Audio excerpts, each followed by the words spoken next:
Okay, I came out to mow some side trails and I thought I would show you what it looks like now. It's been, I think, 3 weeks, 2 weeks? 2 weeks, I think. 2 weeks since I broke the pond dam. So here we go. It's just a nice flowing stream now. It's actually a lot wider than it used to be. I think they've really dug out this channel, and we've had so much rain, just crazy amounts of rain. We're not in the western part of North Carolina where they got like 30 inches of rain in like a day. We got like 30 inches of rain and over the course of several weeks.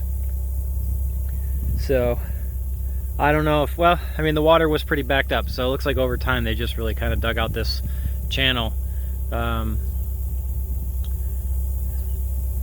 But yeah, there you have it. That's all of that used to be underwater, all that up through there. And it doesn't look like they've tried to rebuild it at all, which is nice. Not that they don't already have, I mean, there's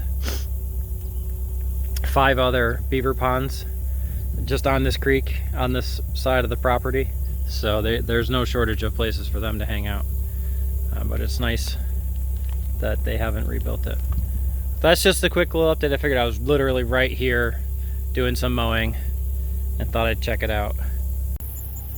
All right, well, a different part of the property now, I thought, since we were all the way out here.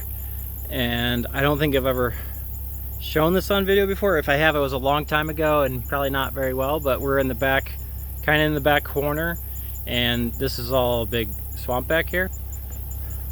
So this is what it looks like in the back corner of the property. In another month or so, this will just be full of ducks and geese. Just completely full of ducks and geese. There's a creek that runs along the back here. I'm pretty sure this has all been dammed up by a beaver as well. Those same beavers that live all the way up and down here. So don't feel bad for the beavers because they lost one little pond. They got plenty. And this one's been around a long time because it's full of lily pads and everything.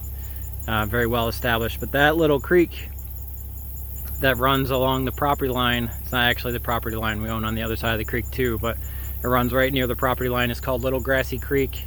And Little Grassy Creek flows north about 10 miles and dumps into Carr Lake, which is not a real lake. It's a reservoir, but it's very big. It used to be called Bugs Island. It's part of the Roanoke River system, and it's right on the Virginia-North Carolina line. And so the Roanoke River is dammed up. Bugs Island Lake or Carr Lake, whatever you want to call it, depends on how long you've been around here. And then it goes down a little bit further and they back it up again, and that is totally blanking on the name of that lake. But there's another lake reservoir further down the river, also on the Virginia-North Carolina line. So that's where this water goes. And it's very pretty out here.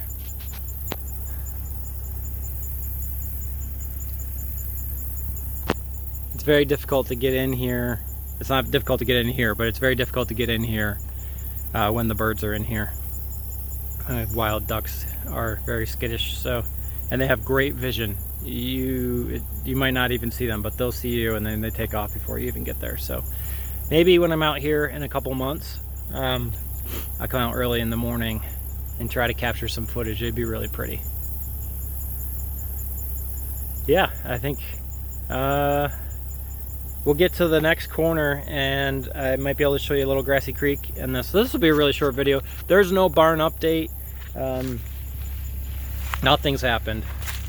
If you know what's going on in North Carolina, you know, the western part of the state is totally destroyed. And my builder and his son have a farm and they run cattle out there, and I actually haven't even had a chance to get in touch with him, but yeah, I don't know what's gone on with them, but they haven't been able to come back and work on the barn. So it is exactly the same as it's been for the last 3 weeks, and I don't really know when it's going to be finished at this point.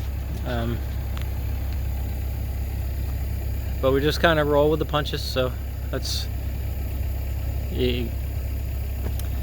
really not super important. It's important, but other things are more important. So let me make it back up here to the machine and all the way across the field to the back corner, and then maybe, I don't know how thick it is, we might be able to show you a little grassy creek. Maybe we'll run across some turkeys, tend to back here. I've seen bobcats, but not in a machine, only when I'm sitting in a tree. They're very stealthy. You just happen to have to catch them out of the corner of your eye because they make absolutely no noise in the woods. So let me get back in there and we'll show you a few other things. And if you're wondering how I'm getting around, these trails I've done it with the tractor before, but that particular brush hog is non-functional. So doing it with the skid steer and the brush hog and the skid steer. So that's where we're headed. And we're gonna clear that all out. Makes it easier to walk around out here. Gets the trees and the briars out of the way. So see you in a bit. All right, so we're in the back corner. I observe nature from that tree right there. There's a trail that comes down this way, and then this trail here, and then there's another trail that goes up here through all this. Someday this will all be cleared and it'll be pasture again. Slowly working on that. But I thought this is where you can see a little grassy creek. It is not. It's not a picturesque creek per se. Yeah, so this is the back corner, and this creek's pretty deep. It's 3 or 4 feet deep, and it's probably about 10-12 feet wide, so there's a fair amount of water. It's all kind of backed up right now. I assume between the rain and I think the beavers have backed it up pretty good. So that's why the field's flooded in a couple of spots. So they've been doing their magic. And then, so our property line actually extends up on the other side of the creek, about halfway up the hill there, and then it backs up to another property. It's about 300 acres, and that is a managed hunting property. So they rent it out, they manage it and rent it out. Generally fine because you know, deer don't stay in one spot, so that's fine. They can manage the deer for us. That works for me. The only problem we have is occasionally, because they let dog hunters go through. I'm not a big fan of dog hunters. That's people who hunt with dogs. I'm not making a judgment on whether that's right or wrong. I don't do it. I don't care for it. And mostly because the dogs don't respect property lines. They don't know. They're dogs. They just go wherever, you know, but their owners don't care.